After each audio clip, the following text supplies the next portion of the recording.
Hello, I'm Steve Taylor-Knowles, and I'm one of the authors of Open Mind, a new series from Macmillan. Open Mind is a series for adults, and at the heart of Open Mind is the idea of life skills. And so I'm going to take a little time today to talk about this notion of language as a life skill. I'm going to explore what life skills are and why I believe they're so important in the language classroom, and how we go about incorporating this whole area into our language teaching. I don't want to argue that traditional language learning is any less important. I don't want to take any emphasis away from students learning reading skills, writing skills, speaking skills, and listening skills. Of course, students need a solid bedrock in language. They need a solid grasp of grammar, they need a broad range of vocabulary, and they need a decent level of pronunciation. But at the same time, I believe we need to open out our students' language learning into lots of other areas. I'm going to be coming back to fill in what kind of areas I'm talking about that are these life skills categories. It's becoming increasingly obvious that at different levels of learning, students are not being prepared as much as they could be for the next level. Whether that is going on to further education, whether that's leaving education and joining the workplace, or whether that is taking their place as members of society. And when I say members of society, I mean societies of all kinds of levels. I'm talking about their life as a member of their classroom, their life as a member of an institution, as a member of their nation, and their sense of themselves as global citizens. So these are the three big areas that I'd like you to bear in mind. The work and career domain, the study and learning domain, and the self and society domain. It's becoming increasingly obvious from surveys of employers, for example, as key stakeholders in the educational process. It's becoming increasingly obvious from surveys of employers that they are dissatisfied with the kind of soft skills that students leave education with. I'll just say a word about terminology. You'll hear the term soft skills. You'll hear the term 21st century skills. And from me, you'll hear the term life skills. They're not completely interchangeable, but they do cover the same general area. Also, if you look at surveys of learners themselves, of young people, then they are feeling uncertain about transitioning from one stage to the next. There was a recent survey by Telefonica, the telecommunications giant, for example, their Global Millennials Survey. And they surveyed something like 11,000 young people in 23 different countries. And what they found was that something like 63% of them were insecure about the transition from school to the workplace. Now, why is that? And why are employers not happy with the product of the educational system? I'm not suggesting at all that education or language education can be reduced to getting a job, but there's no doubt that employability is a key driving force behind the global English learning industry as it stands today. In the UK last year, the UK Commission for Employment and Skills report stated that 2/3 of job vacancies were empty because of a lack of technical skills. This is what we might expect. But that means another third were vacant because of a lack of soft skills. These include things such as planning and organisational skills, customer handling skills, team working skills. If you look further in the same report, you'll see that written communication skills, verbal communication skills, customer handling, critical thinking skills such as problem solving or decision making, management, numeracy. This is the kind of area that I'm concerned about, where students don't seem to have these skills necessary to go on to the next phase of their lives. The University of Kent recently did a meta-survey of surveys of employers. And what they found was that employers pinpointed skills like time management, flexibility, critical thinking skills, communication skills, teamwork skills. We're hearing the same message from lots of different directions at the moment. So when I say language is a life skill, what I mean is I want a solid base of language work, but I want to empower my students to use that language in various ways, through collaboration, their information literacy skills, their problem solving and critical thinking skills, management and organizational skills, self-direction and learning skills, their sense of themselves as a lifelong learner.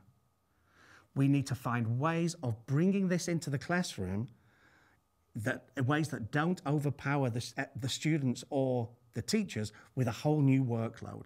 I want to explain that this is not it's a refocusing, not a huge new workload that you have to bring into your classroom.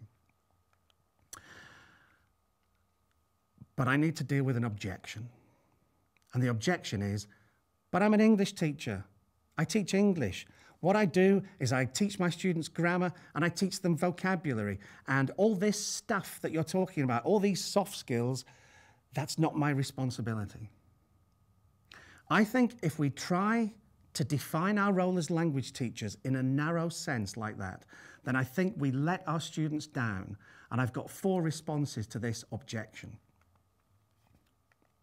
The first is, English alone is no longer enough. Everybody in the world speaks English, more or less. Something like 2.5 billion people speak English to a functional level of about A2 on the Common European Framework scale. In other words, the kind of level of English you need to get a job in a service industry.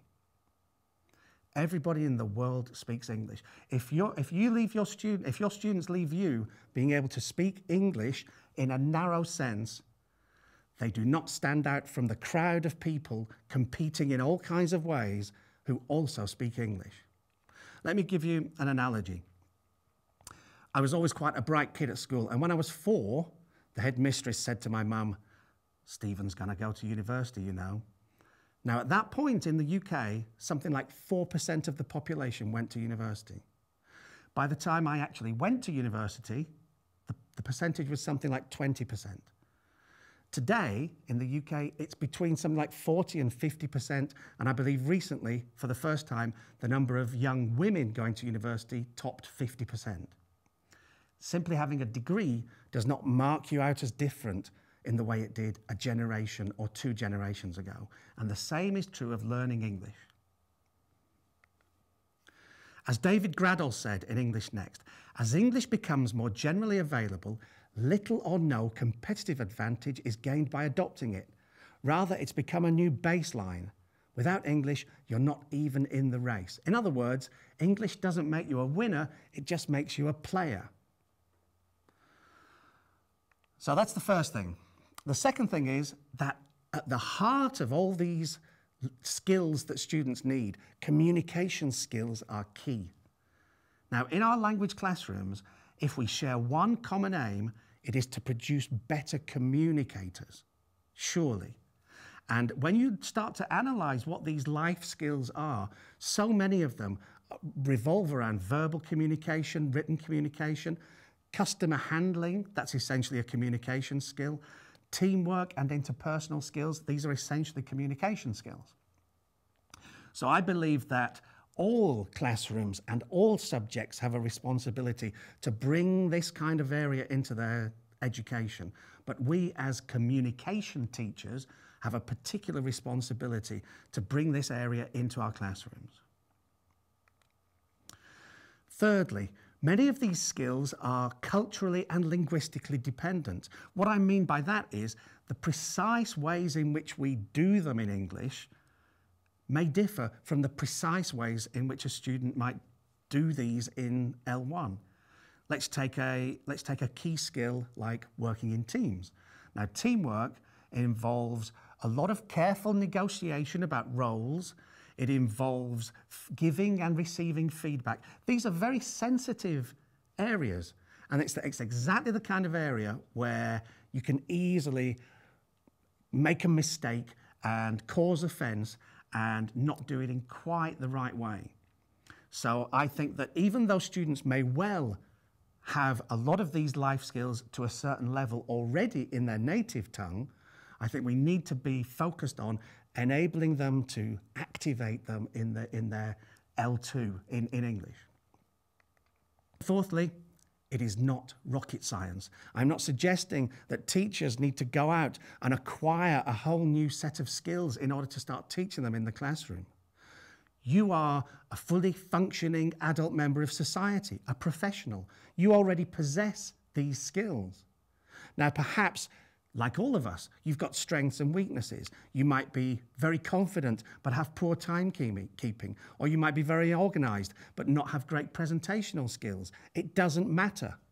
The point is taking your whole self into the classroom and going on that journey of life skills together with your students. In 2002, Newsweek produced a special edition, and this was looking forward into the future, into their future, 10 years to 2012. And they made some interesting predictions. They predicted what might happen with technology. For example, they reckoned that by 2005, electronic banking would have replaced cash. In fact, there was a story very recently on the BBC about, in the UK, just now, plastic and cashless transactions are becoming more common than cash transactions. So they had the right direction, but they were about 10 years too late. They also predicted that by 2008, holistic healthcare would gain widespread acceptance. I don't think that has particularly happened. But this interesting thing that they predicted was that by 2010, translation software replaces foreign language teachers. Nonsense. This will never happen. Not only because translation software and language teachers do two entirely different jobs. The job of teacher will never be automated. Some aspects of it will be. Technology will never replace you. Technology will enhance you and help you.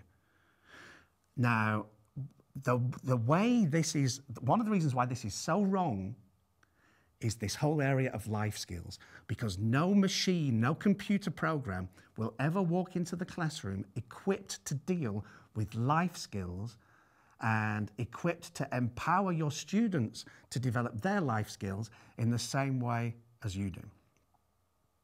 That's what you bring to the table.